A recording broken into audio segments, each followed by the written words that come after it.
Bab 1266. Kobra mengarahkan pisaunya ke warga sipil lain. Hentikan. Keserakahan serigala meraung. Dia mengarahkan pistolnya ke Kobra, aku akan membunuhmu. Kobra menyandera di depannya dan mengancam, tembak. Aku tantang kamu. Apakah kamu mampu membunuh salah satu dari kamu sendiri? Persetan. Keserakahan serigala tidak mungkin menyala, dan hatinya tercabik-cabik. Hahaha. Tawa Kobra memenuhi seluruh gua. Setetes darah merembes ke mata Zeke. Ini menodai seluruh penglihatan Zeke menjadi merah dan mengaburkan penglihatannya.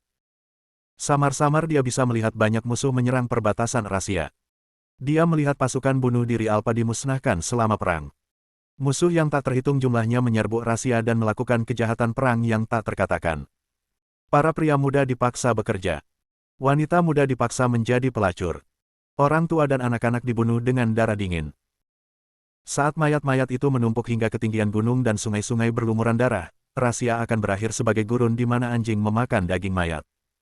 Itu adalah neraka yang hidup. Neraka yang hidup di mana Missy dan Lacey akan tinggal.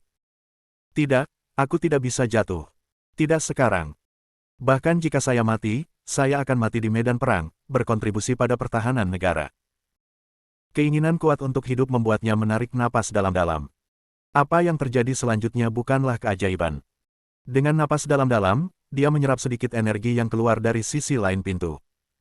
Itu mengalir ke organ-organnya, menghilangkan rasa sakitnya dengan banyak. Ini memberitahu Zeke bahwa dia akan dapat bertahan hidup dengan bernafas sendirian. Zeke bernapas berat tanpa menahan diri, dan energi mengalir ke tubuhnya, memberinya nutrisi. Perlahan-lahan, rasa sakitnya perlahan hilang, dan tubuhnya mulai pulih. Ketika tubuhnya pulih sepenuhnya, energi spiritual tidak lagi menyebar ke seluruh tubuh fisiknya tetapi terakumulasi di pusat tempat kekuatan hidupnya dulu berada. Energi yang terkumpul menyebabkan perut Zeke sakit, tetapi dia mengabaikan rasa sakit itu dan terus menyerap kebaikan itu. Saat energi telah terakumulasi hingga meledak, ada perubahan kualitas energi. Itu sekarang diringkas menjadi keadaan padat dan membentuk benda bulat. Ini adalah kekuatan hidup. Kekuatan hidup yang diciptakan dengan mengompresi energi. Saat kekuatan hidupnya dipulihkan, itu dengan cepat merekonstruksi tubuh fisik Zeke. Tubuh fisik Zeke sedang mengalami transformasi dengan kecepatan yang gila. Dari orang biasa menjadi pejuang, menjadi ahli, hingga petarung papan atas. Akhirnya, dia melompat ke kelas Bronze Archduke, kelas Silver Archduke, kelas Gold Archduke, kelas Platinum Archduke, dan akhirnya menembus kelas Archduke, mencapai level yang belum pernah dia capai sebelumnya. Pada saat yang sama, kondisi mental Zeke mengalami perubahan yang luar biasa. Setelah dia mencapai level kekuatan baru, dia tidak lagi hanya peduli pada rahasia, tetapi seluruh dunia. Dia melihat semua musuh rahasia berubah menjadi debu dan prajurit di seluruh dunia menyembah dirinya sendiri sebagai raja. Raja, kelas raja. Zeke tahu bahwa dengan metamorfosis itu, dia telah mencapai kelas raja. Dia adalah orang pertama dalam 3000 tahun yang mencapai ini. Pada saat itu, Zeke akhirnya mengerti. Untuk mencapai kelas raja, dia harus menghancurkan kekuatan hidup fisiknya dan menggantinya dengan kekuatan hidup yang dihasilkan murni oleh energi ini. Pada saat yang sama, dia harus meningkatkan pemikirannya. Alih-alih melindungi bangsanya, dia harus melindungi semua manusia. Pada saat itu, setiap sel di tubuhnya dipenuhi dengan energi. Dia merasa seperti dia meledak dengan kekuatan. Seolah-olah pukulannya bisa membelokkan ruang dan waktu itu sendiri. Segera setelah itu, dia membuka matanya dengan lembut dan memusatkan pandangannya pada Kobra. Mustahil. Kobra berseru ketika dia bertemu mata Zeke dan jatuh kembali karena terkejut. Bab 1267. Saat dia bertemu mata dengan Zeke, dia pikir dia telah bertemu dengan dewa sejati yang membunuh dengan kejam. Satu pandangan membuat ketakutan luar biasa di lubuk hatinya. Apa yang sedang terjadi? Bukankah orang ini diambang kematian? Bagaimana dia bisa pulih begitu cepat? Tatapannya mengerikan. Zeke meludah, ayo lanjutkan. Kobra berpura-pura tenang dan berteriak, bajingan, kenapa kamu tidak diam saja? Kali ini, aku akan mematahkan setiap tulang di tubuhmu. Aku akan membunuhmu. Kobra menyerang Zeke dengan pisau di tangannya. Ketika dia memasuki radius 1 meter dari Zeke, Zeke berteriak, berlututlah di depanku. Zeke tidak mengerahkan banyak tenaga, tetapi napas yang dia hembuskan berubah menjadi pusaran tanpa ampun yang merobek pakaian Kobra. Tekanan yang dipancarkan oleh Zeke membebani kobra seperti gunung. Tidak dapat menahannya, kobra jatuh berlutut. Meskipun itu tidak ditujukan pada mereka, semua orang yang hadir menerima beberapa kerusakan percikan juga dan berlutut, termasuk pasukan Black Nake. Dia berhasil membuat ribuan pria berlutut di hadapannya dengan satu kalimat. Kehadiran ini mirip dengan kelahiran raja baru.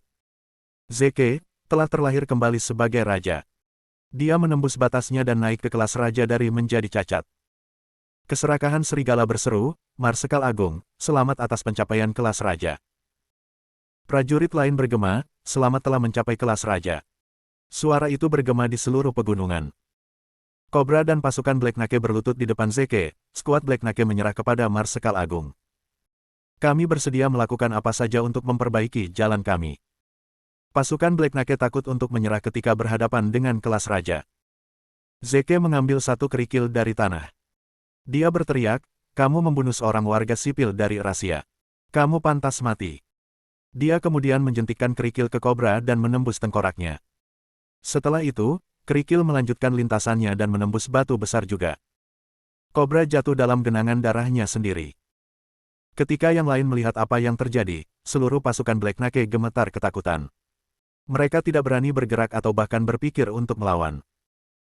Keserakahan serigala bertanya, apa yang harus kita lakukan tentang sisa pasukan ular hitam? Zeke merenungkannya dan memberi isyarat kepada Wallsgrid, ikuti aku. Zeke kemudian membawa keserakahan serigala ke dalam gua. Dia bertanya, Wallsgrid, menurut Anda siapa yang paling diuntungkan dari membocorkan intel bahwa saya telah terluka dan membiarkan orang asing menyerang? Keserakahan serigala tenggelam dalam pikirannya. Seharusnya bukan orang asing. Jika mereka tahu kamu terluka, mereka pasti akan menyimpannya sendiri. Mereka hanya mengundang persaingan untuk tambang batu roh. Zeke mengangguk, saya menduga bahwa penduduk setempat juga melakukannya. Sangat mungkin bahwa orang yang mengatur mekanisme dan pintu ini. Mereka akan menarik musuh asing untuk menyebabkan kekacauan dan membuka kode sandi untuk mengakses tambang batu roh. Keserakahan serigala mengangguk, itu sangat mungkin. Zeke memutuskan, kalau begitu, mari kita siapkan umpan untuk dalang ini. Baiklah. Setelah itu, Wallsgrid dan Zeke keluar dari gua. Kerumunan membungkuk ke Zeke sekali lagi. Zeke bertanya kepada pasukan Black Nake, apakah kamu ingin hidup, atau mati? Kami ingin hidup. Pasukan Black Nake menjawab ketakutan.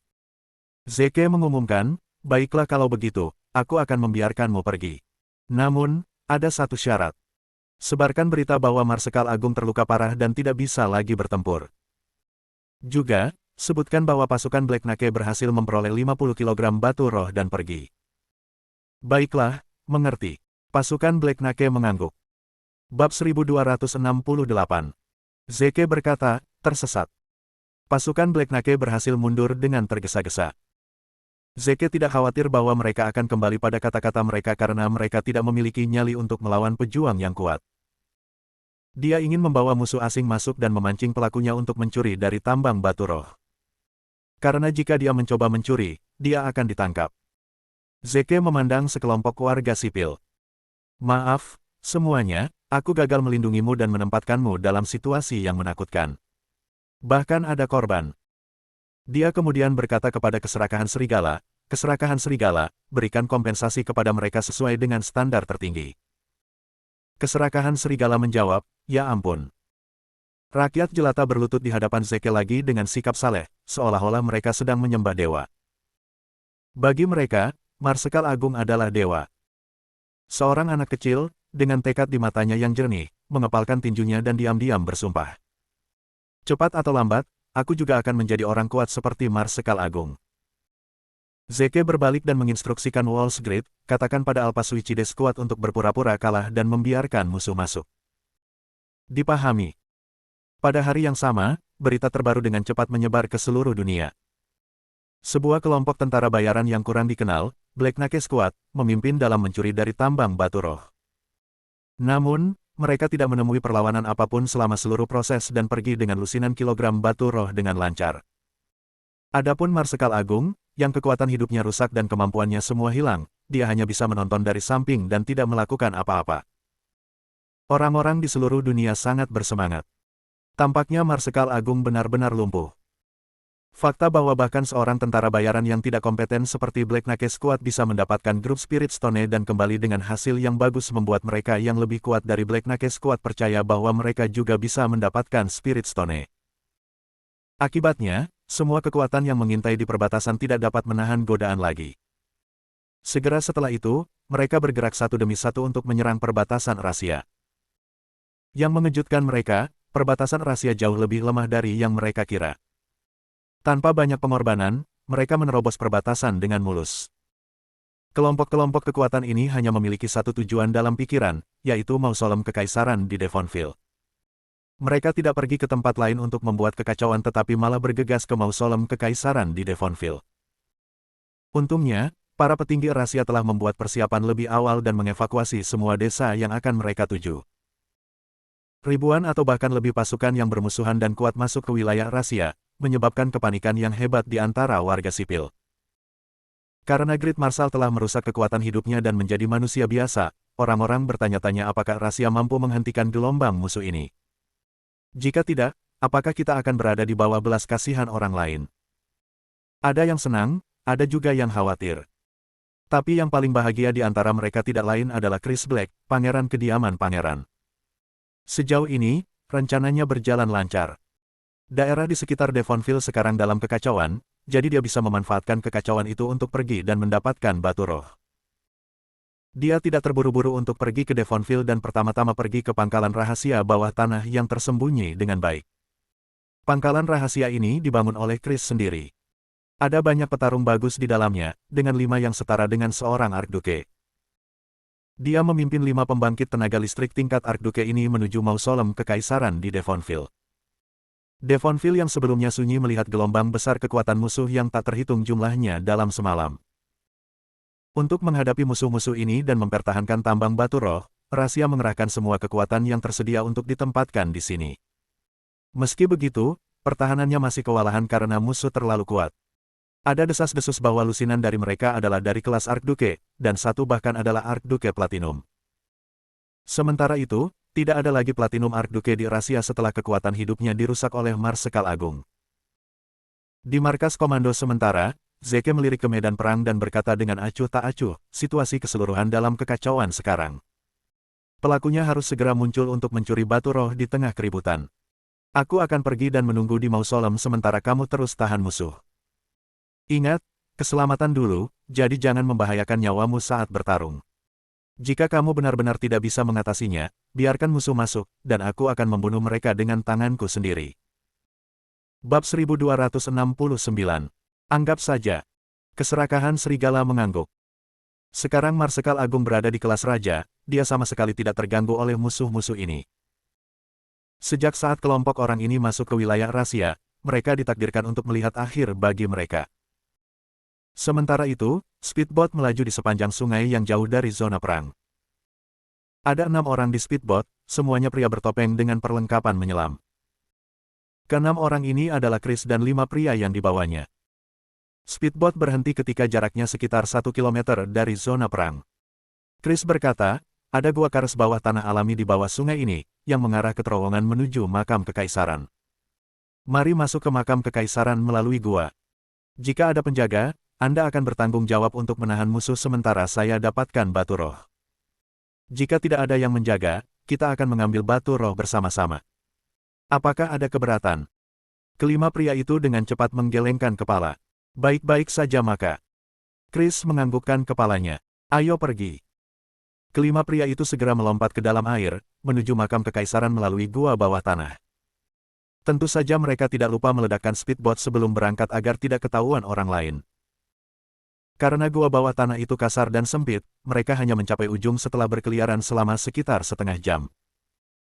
Terletak di ujung gua adalah pintu masuk mausolem kekaisaran. Mereka berada di dalam terowongan, namun mereka bisa mendengar suara tembakan yang tak henti-hentinya dari luar. Dengan itu, mereka percaya bahwa kemungkinan besar tidak ada seorang pun di sini karena pertahanan terkonsentrasi pada penjagaan terhadap musuh asing di luar sana. Chris memimpin kelompok itu untuk masuk jauh ke dalam terowongan. Mereka benar-benar tidak mengalami hambatan di sepanjang jalan. Karena itu, Chris senang, karena dia selangkah lagi untuk mencapai kelas raja. Segera, mereka sampai di ujung gua, di mana ada pintu batu dengan kunci kode sandi. Pintu batu juga dibiarkan tidak dijaga. Setelah Chris memastikan bahwa tidak ada yang aneh, dia berjalan ke pintu batu dan memasukkan serangkaian kode rumit. Wus!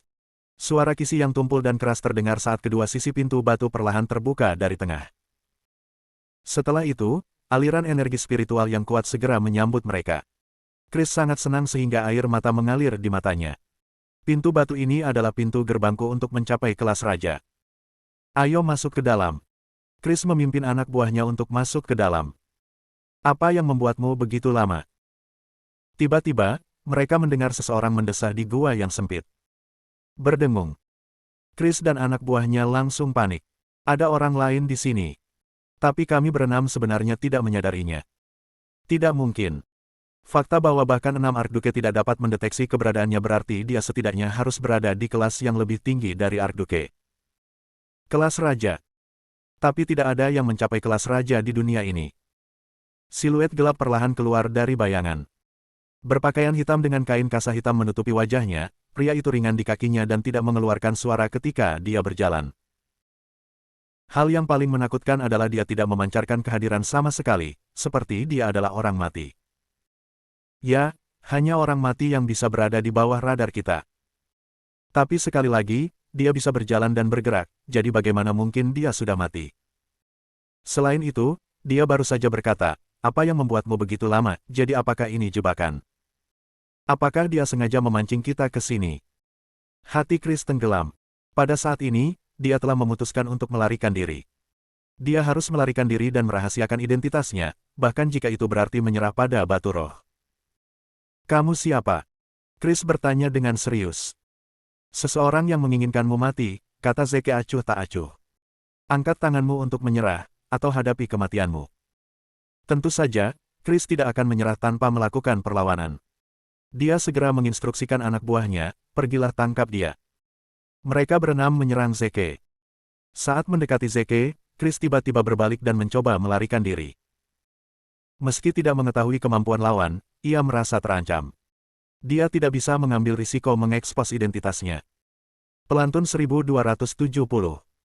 Oleh karena itu, pilihan yang paling masuk akal saat ini adalah mengorbankan 5 temannya dan melarikan diri sendiri. Zeke tetap tenang menghadapi kelima Archdukes. Dia hanya mengeluarkan teriakan tiba-tiba ketika kelima pria itu mendekatinya, berlutut. Raungannya yang marah, dibumbui dengan tekanan yang sangat menakutkan, menggelegar di udara dari segala arah. 5 Archdukes yang akan menyerang Zeke terkejut dan tanpa sadar berlutut. Bahkan Chris, yang telah melarikan diri lebih dari 10 meter, merasakan tekanan yang menghancurkan pada tubuhnya saat kakinya berubah menjadi jeli, dan dia tidak bisa menahan diri untuk berhenti mati di tengah jalan.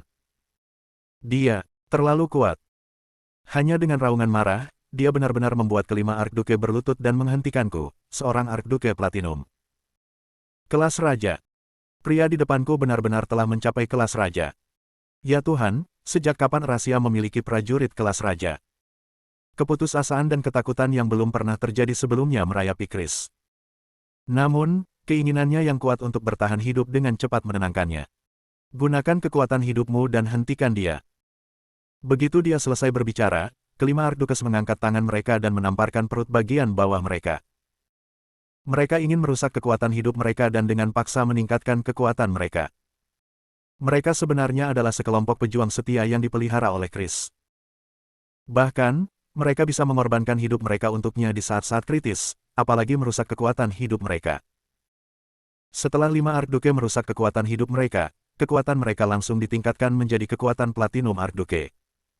Bisa dibayangkan betapa kuatnya kelimanya. Platinum Archdukes sedang berkelahi. Bahkan Zeke, yang telah mencapai kelas raja, merasakan banyak tekanan. Anda akan mati. Zeke mengertakkan gigi dan mengejar Chris. Dia pelakunya, jadi aku harus menangkapnya. Kelima Archdukes mengambil tindakan untuk menghentikan Zeke, tetapi Zeke tidak punya waktu untuk menghadapi mereka secara langsung, karena pelakunya akan melarikan diri. Dia menendang batu besar menjadi berkeping-keping, dan kerikil yang tak terhitung banyaknya dikirim terbang menuju 5 Archdukes seperti hujan meteor. Kelima Archdukes segera pergi ke hujan meteor, kerikil. Menangkis. Mengambil kesempatan ini, Zeke berhasil keluar dari pengepungan mereka.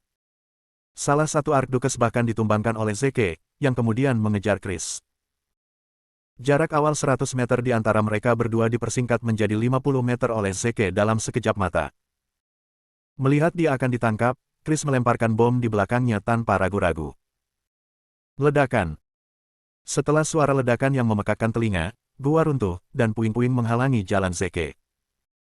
Awan debu melayang di udara, menyebabkan Zeke tidak bisa melihat apa-apa. Brengsek. Zeke dengan panik melemparkan pukulan untuk menghancurkan puing-puing yang menghalangi jalannya. Setelah dia menerobos puing-puing untuk mengejar Chris, Chris sudah lama pergi. Sayang. Zeke menghela nafas, merasa sedih karena dia masih gagal menangkap pria itu. Orang itu benar-benar putus asa. Bukankah dia khawatir bom itu akan membuat gua ini runtuh sepenuhnya? Zeke kembali. Di bawah pintu batu, kelima Archduchess sedang berbaring di tanah, dengan ekspresi putus asa dan ketakutan di wajah mereka. Kekuatan mereka hanya bisa bertahan selama 3 menit setelah mereka merusak kekuatan hidup mereka. Setelah 3 menit, mereka akan lumpuh dan bahkan tidak akan mampu berdiri. Zeke berjalan ke arah mereka dan melepas kerudung mereka. Saat diangkat, kerudung itu memperlihatkan 5 wajah yang tidak dikenalnya. Zeke bingung. Dia tahu semua Archduchess di Rahasia. Namun, dia tidak mengenal salah satu dari orang-orang ini sebelum dia. Apakah mereka dilatih secara pribadi? Pria itu pasti sangat kuat sehingga dia bisa diam-diam melatih 5 Archduchess. Namun, Zeke tidak punya waktu untuk memikirkannya. Setelah melumpuhkan 5 Archduchess, dia berjalan menuju pembukaan gua.